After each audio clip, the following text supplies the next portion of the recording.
Hello students, welcome to Econ by Survey where economic make easy and exam oriented. So आज की class में हम करने वाले हैं degrees of price elasticity of demand, जो आपके पेपर पॉइंट ऑफ व्यू के लिए काफी इंपॉर्टेंट है।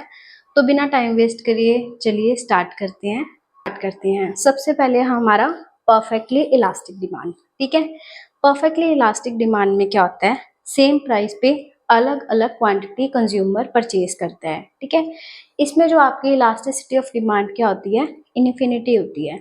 अब इन्फिनिटी होने का कारण क्या है कि अगर प्राइसेस में थोड़ा सा भी शिफ्ट होता है तो आपकी डिमांड क्या हो जाएगी, जीरो हो जाएगी। अब इसके पीछे रीजन क्या है डिमांड जीरो होने का, क्योंकि ये वाली जो कंडीशन है वो आपके परफेक्ट कंपटीशन मार्केट में एग्जिस्ट करती है। अब सबसे पहले आपको ये पता होना चाहिए कि परफेक्ट कंपटीशन मार्केट कौन सी होती है। परफेक्ट कंपटीशन मार्केट का वैसे आपको आगे भी चैप्टर आएगा। इसमें क्या होते हैं, सेलर्स भी बहुत सारे हैं और बायर्स भी बहुत सारे हैं, और वो जो सारे हैं होमोजीनियस प्रोडक्ट बेच रहे हैं। होमोजीनियस का मतलब है सेम है। फॉर एग्जांपल 10 दुकानदार है, ठीक है, 10 के 10 सेम प्राइस पे सामान बेच रहे हैं। अगर किसी एक दुकानदार ने भी प्राइस बढ़ा दिया तो जो उसके पास जो सामान ले रहे थे कंज्यूमर्स, तो उसके पास थोड़ी जाएंगे, वो किसी और दुकानदार के पास शिफ्ट हो जाएंगे। विच मीन्स कि अगर उसने प्राइस थोड़ा सा भी चेंज करा तो उसकी डिमांड क्या होगी, जीरो होगी, क्योंकि ये परफेक्ट कंपटीशन में हम होमोजीनियस प्रोडक्ट की बात करते हैं। तो आप परफेक्टली इलास्टिक डिमांड में क्या ध्यान रखेंगे कि जो आपकी डिमांड कर्व है वो पैरेलल टू एक्स एक्सिस होती है, इलास्टिसिटी ऑफ डिमांड इन्फिनिटी होती है, और साथ साथ कि अगर प्रोड्यूसर थोड़ा सा भी प्राइस में चेंज करेगा तो आपकी डिमांड क्या हो जाएगी, जीरो हो जाएगी। ठीक है, सो नेक्स्ट केस है हमारा perfectly in elastic demand. Perfectly elastic demand में हमारा डिमांड कर्व कैसे था, एक्स एक्सिस के पैरेलल था। इन इलास्टिक में हमारा डिमांड कर्व क्या होता है, वाई एक्सिस के पैरेलल होता है।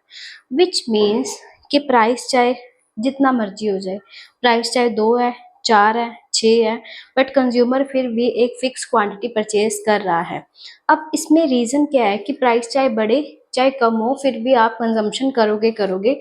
फॉर एग्जाम्पल की मेडिसिन, ये मेडिसिन के केस में होगा। अब ऐसा क्यों है कि चाहे मेडिसिन का प्राइस जितना मर्जी कम हो जाए, अगर आपके लिए वो लेना नेसेसरी है तो आप हाई प्राइस पे भी उसको कंज्यूम करोगे। ठीक है, अब इसमें क्या है कि change in price does not change in quantity. Price चाहे कम हो चाहे ज्यादा हो, आप एक सर्टेन क्वांटिटी परचेज कर रहे हैं। ठीक है, पैरेलल टू वाई एक्सिस जो आपका डिमांड कर्व है वाई एक्सिस के पैरेलल है, और साथ साथ आपकी इलास्टिसिटी ऑफ डिमांड क्या है, जीरो मीन्स उसका प्राइस बढ़ने पर कोई भी इफेक्ट नहीं पड़ रहा। पहले में क्या था, perfectly elastic demand curve x axis के पैरेलल था। अब क्या अपना है, परफेक्टली इन इलास्टिक, जिसमें क्या है डिमांड कर्व वाई एक्सिस पे है। विच मीन्स कि चाहे प्राइस बढ़े चाहे कम होए, आपकी जो डिमांड है फिर भी कुछ ना कुछ होगी। फॉर एग्जाम्पल की मेडिसिन, चाहे मेडिसिन के प्राइस ज़्यादा हो चाहे कम हो, अगर वो आपके लिए नेसेसरी है तो आप उसे कंज्यूम करेंगे ही करेंगे। नेक्स्ट है हमारा यूनिटरी इलास्टिक डिमांड। अब इसमें क्या है कि यूनिटरी का मतलब होता है वन या सेम कह सकते हैं। अब इसको ध्यान से समझना कि इधर हमारी आगे क्वांटिटी, इधर आगे प्राइस। इसमें क्या है कि फॉर एग्जांपल जितना प्राइस में इफेक्ट, प्राइस के बढ़ने या कम होने पे जितना प्राइस बढ़ा है उतनी डिमांड कम होगी। फॉर एग्जांपल मेरा 10% प्राइस इंक्रीज हुआ है, ठीक है, तो 10% से मेरी डिमांड भी क्या होगी, डिक्रीज होगी। मतलब सेम इफेक्ट आता है, इसलिए उसको यूनिटरी बोलते हैं। फॉर एग्जाम्पल कि जैसे ये चीज़ है कि जब मेरा प्राइस इधर से मतलब इतने से इतना कम हो गया तो मेरी डिमांड यहाँ से इतनी कम होगी। सेम सेम आ गया ना कि यहाँ से इक्वल। ठीक है, तो इसे हम क्या कहते हैं, unitary demand, unitary elastic demand. और इस केस में हमारी इलास्टिसिटी क्या होगी, वन की इक्वल होगी। मीन्स जितना प्राइस पे इफेक्ट, प्राइस के बढ़ने या कम होने पे उतना ही इफेक्ट डिमांड के ऊपर आ गया। प्राइस 10% से बढ़ा है तो हमारी डिमांड भी क्या होगी, 10% से कम हो गई। नेक्स्ट केस है हमारा ग्रेटर देन यूनिटरी इलास्टिक। अब ग्रेटर देन यूनिटरी का क्या मतलब है कि प्राइस में थोड़ा सा चेंज हुआ है बट डिमांड में बहुत ज़्यादा इफेक्ट हो गया। फॉर एग्जांपल गोल्ड, कि गोल्ड के थोड़े से प्राइसेस डिक्रीज हुए पर लोगों ने डिमांड बहुत ज़्यादा इंक्रीज कर दी। जैसे कि इधर देखो कि ये चीज़ है मेरी क्वांटिटी, ये चीज़ है मेरी प्राइस।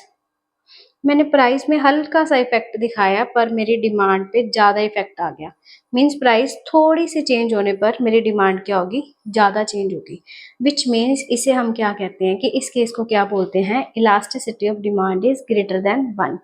ये जो आपकी स्लोप बनेगी ED इज ग्रेटर देन 1। ठीक है, फर्स्ट में क्या था, parallel to x axis, second में क्या था, parallel to Y axis, third में क्या था, जितना डिमांड प्राइस पर इफेक्ट पड़ा उतना ही डिमांड में बढ़ गया। प्राइस 10% से कम हो गया तो डिमांड हमारी 10% से बढ़ गई। अब ग्रेटर देन यूनिटी में क्या होता है कि प्राइस में थोड़ा चेंज आया बट डिमांड में बहुत ज़्यादा इफेक्ट आ गया।